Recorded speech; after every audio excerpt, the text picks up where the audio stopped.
Hello guys, I'm Coach Christine. Usapang pangkalusugan. Ako po si Coach Christine. Nag-aral ng naturopathy para sa natural na paraan ng gamutan.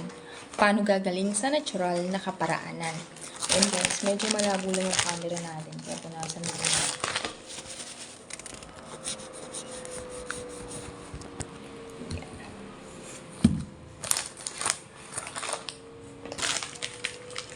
Sa marami po nagtatanong po sa atin, paano po gagaling sa natural na kaparaanan. So, kadalasan po kasi na nag-i-inquire po sa atin, against the light po, is yung mga nagda-dialysis na. So, paano ba natin maiiwasan ang dialysis? Kasi sa panahon po natin ngayon, dumadami na po ang mga ospital na mayroong dialysis center. So, naglalagay na sila ng mga aparato sa mga ospital. Sabi nga ni Mayor Vico Soto sa Pasig, ang machine nila nasa 40. Kung hindi ako nagkakamali, 40 to 70 na machine. So, ibig sabihin, sobrang dami na po talaga ng nagda-dialysis. Paano po natin maiiwasan ang dialysis? So, ito po, explain ko po sa inyo. Ayan, holistic approach naman po tayo. Kung ano yung nararamdaman mo, one effect lang po yan. So, unang-una po, pinaka-main cause ng ating sakit, ito po. So, ito po ay natural healing.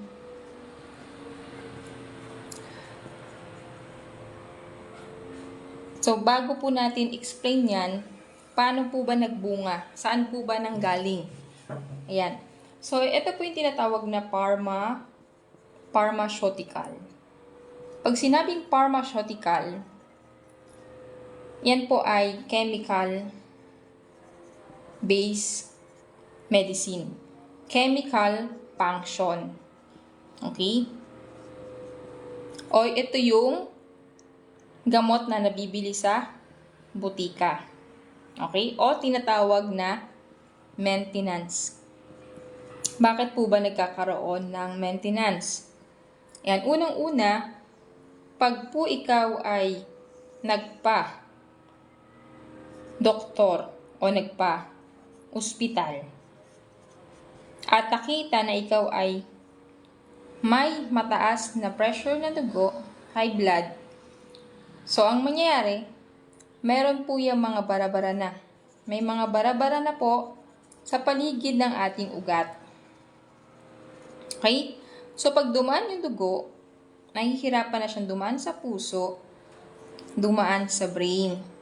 Okay? So ngayon, ang nangyayari po dyan, etong dugo natin, nahihirapan po siya kasi mayroong bara na po dito na cholesterol. Dahil po yan sa mga kinakain po natin o tinatawag na lifestyle. Pag pumutok po yan sa puso, yan yung tinatawag na heart attack. Pag sa brain, stroke. Ang tanong, anong gusto mo? Heart attack o stroke? O pili ka sa dalawa? Di ba wala? Kasi pag heart attack, never say goodbye. Hindi ka man lang makapagpapaalam sa mga mahal mo sa buhay. Pag stroke naman, kalahati ng katawan mo patay, kalahati ng katawan mo buhay. So, hindi ka na po mapapakinabangan. Kumbaga, pabigat na po. So, ang nangyayari, yan po yung nangyayari. So, ngayon, pag po ikaw ay nakitaan ng high blood, bibigyan ka po ng maintenance na gamot. Anong ginagawa ng maintenance na gamot? Ang maintenance na gamot, ang gagawin niya, ibubuka niya yung iyong ugat. Iinom ka sa umaga, bubuka. Pagtulog mo sa gabi, liliit. Iinom ka sa umaga, bubuka.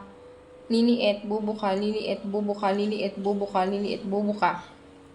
5 years ka nang umiinom ng gamot, hindi ka pa rin gumagaling. 10 years na, hindi ka pa rin gumagaling. Tama? So, ano nangyayari? 15 years, meron nga akong nakausap, 20 years na umiinom na gamot, pero ang dami pa ring sakit. Bakit po ganun? Bakit po ganun yung nangyayari? Ngayon, dahil sa kakainom mo ng gamot, merong side effect, nagkakaroon ng enlargement of heart. So, bibigyan ka na naman ng another maintenance na gamot para sa puso mo. So, dalawa na po ang iniinom mong maintenance na gamot na nag-umpisa lang sa high blood pressure at enlargement of heart. Dahil walang bawal, nasisira yung ating pancreas. Pag nasira po yung pancreas po natin, ano pong mangyayari? Pag nasira yung pancreas po natin, ano pong mangyayari? Hindi niya na kayang magbigay ng insulin. Kaya, lahat ng kinakain mo na carbs, ano pong nangyayari? Ako convert siya sa sugar, kaya tumataas ang iyong blood sugar. Pag tumaas ang blood sugar, bibigyan ka na naman ng sandamakmak na maintenance na gamot. Okay? So, after po nyan, nasira po yung ating liver. Lalo na kung ikaw ay nagpupuyat. Kaya nga po tayo may guidelines po. Kasi andun po nakalagay yung mga dapat kainin at yung mga bawal kainin. So, pag po nasira si liver, lalo na nagkaroon niya ng naging fatty liver na, hindi niya na kayang gumawa ng amino acid. Kaya ang nakikreate niya, yung tinatawag na uric acid, malapot na langis. Kaya sumasakit na yung paa, sumasakit ang kamay, yun po yun. Okay? At pag hindi mo po yan ginawa ng paraan para ma-detoxify, tumitigas po yan, nagiging crystal po yan. At hindi ka na makakalakad. Sa diabetes naman po, kapag po sa lalaki, kapag po ang babae po nagka-diabetes, 4 lang po ang puputulin. Pero kapag naman po ang lalaki nagka-diabetes, ilan ang puputulin? 5. O kayo na mag-isip ng pang-5. Yan po yung nangyayari. Okay? So ngayon, dahil po nasira ang liver natin, ang pinaka-worst po nito, ayat ang yan sinasabi ko sa inyo, yung kidney po natin, dahil punong-puno na ng toxin, hindi niya na kayang salain, tumataas ang creatinine. Pag tumaas ang creatinine, anong mangyari? Subject for dialysis. 3 times a week po yan. Para ka ng buhay na patay. Pag ikaw po ay nagda-dialysis na. So ngayon guys, magkano ang dialysis? Meron po ako napagtanungan. 40,000 po ang ginagastos niya sa dialysis. Okay? So meron ka bang 40,000? At forever na po yan. Kasi po, lilinisin yung dugo, tatanggalin, ilalagay sa machine, tapos lilinisin, tapos ibabalik uli sa kidney mo. Kasi hindi niya na kayang maglinis dahil nga sinira mo na siya. Bakit po ba nasisira? Yan dahil sa mga maintenance mong gamot na iniinom. So ngayon, eto po, ano pong kailangan nating maintindihan?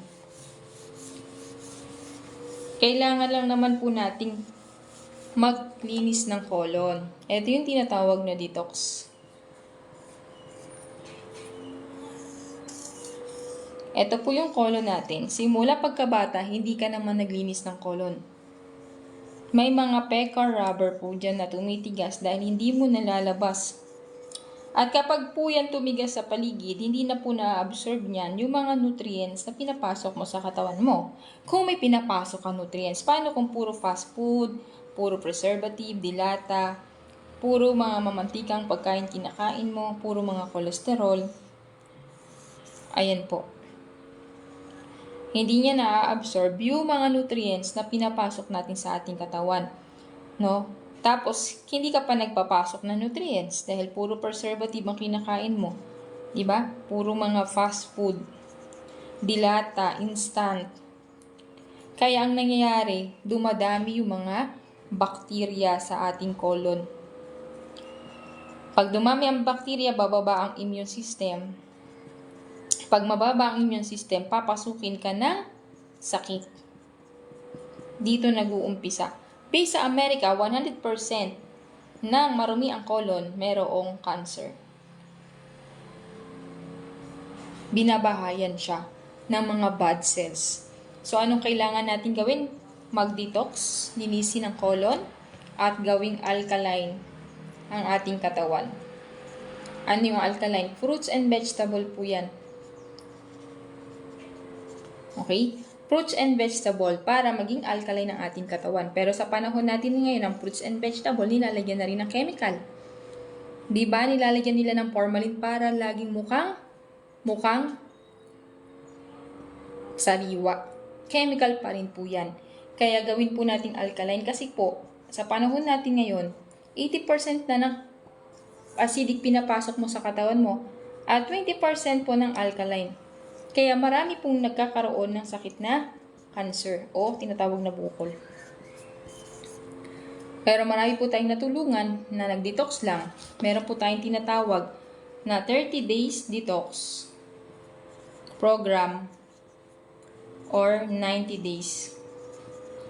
Pinakamaganda po talaga 90 days detox. Kaso lang marami pong nagsasabi na wala silang pang 90 days. Pero pag merong nakakabili ng iPhone pero hindi kayang alagaan yung katawan, unahin mo katawan mo kasi pag po nagkasakit ka, hindi ka na makakapagtrabaho. Ang papabayaan mo yung mga mahal mo sa buhay. So, detox po tayo guys. Nagre-range po ang ating 30 days detox ng 10K. Ito namang 90 days, nasa 30K po yan guys. Pero, holistic po yan. Kahit ano yung nararamdaman mo, kaya niya pong i-repair. Ibig sabihin, kung may high blood ka, mataas na sugar, may uric acid, diba? Constipated, may bukol. So, holistic. Ang alam mo lang, high blood ka lang, hindi mo alam may bukol ka. Pero, dinadamay na po lahat yan. Damay-damay na siya. Kasi lahat na po yan, nire-repair. Lahat na po yan, nililinis. Okay? Sa mga gusto naman po magpa-QMRA, sa malapit lang sa area ko, dito sa Laguna, pwede po tayong mag-meet.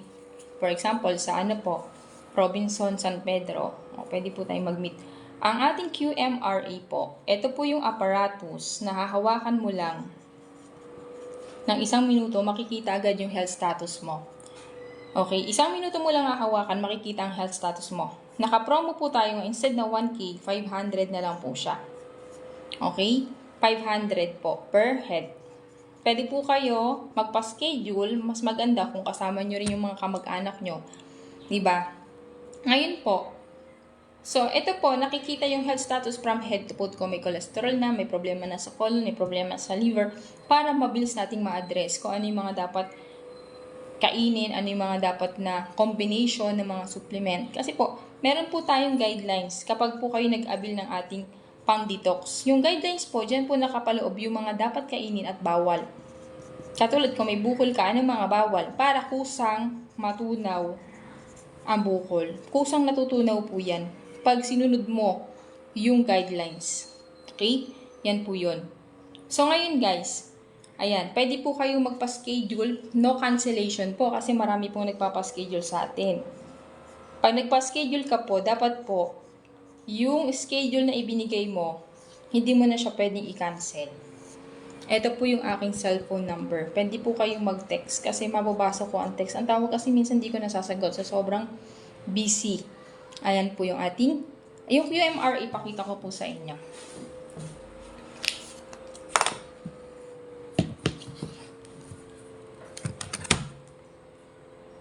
Ito po. Ito po yung QMRA natin. Hahawakan mo lang po yan ng 1 minuto. Hahawakan mo lang. 1 minute lang po yan. Tapos makikita yung health status nyo. From head to foot. So kung ikaw ay nandito lang sa San Pedro, Laguna, pwede ka magpa-schedule. Pwede po tayong mag-meet up dyan sa coffee shop. Sa Robinson. Okay, so yun lang guys. Subscribe nyo ako sa aking YouTube channel, Lingap Kalusugan Wellness. I-share nyo ang video para mas marami tayong matulungan sa pangkalusugan. Thank you and God bless. Bye-bye.